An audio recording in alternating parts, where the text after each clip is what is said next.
আমেৰিকাত তিনিটাকৈ সোণৰ পদক অৰ্জন কৰা ৰিম্পী বুঢ়াগোহাঁইলৈ শিৱসাগৰ বকতাত ৰাজহুৱা সম্বৰ্ধনা অনুষ্ঠান।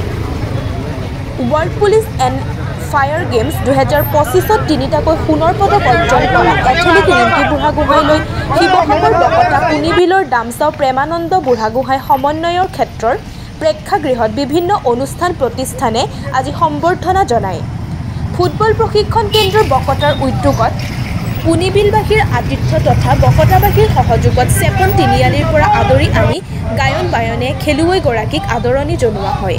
সুদূৰ আমেৰিকাত এথলীট তিনিটাকৈ সোণৰ পদক অৰ্জন কৰা ৰিম্পী বুঢ়াগোহাঁইক লৈ সমগ্ৰ অসমৰ লগতে শিৱসাগৰ বকতাবাসী আজি গৌৰৱান্বিত। আনহাতে অসম অলিম্পিক সংস্থাই ৰাজ্যৰ ক্ৰীড়া প্ৰতিভা উৎসাহিত কৰাৰ মানসেৰে এই বৰ্ষৰ পৰা প্ৰৱৰ্তন কৰা অৰ্জুন ভোগেশ্বৰ বৰুৱা বঁটা 2025 প্ৰথমবাৰৰ বাবে বকতাৰ জীয়ৰী ৰিম্পীলৈ আগবঢ়াইছে।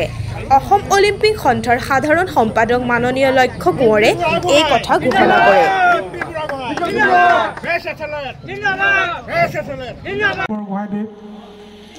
মনেশ্বৰ বুঢ়াগোহাঁইদেৱ, অকণ বৰগোহাঁইদেৱ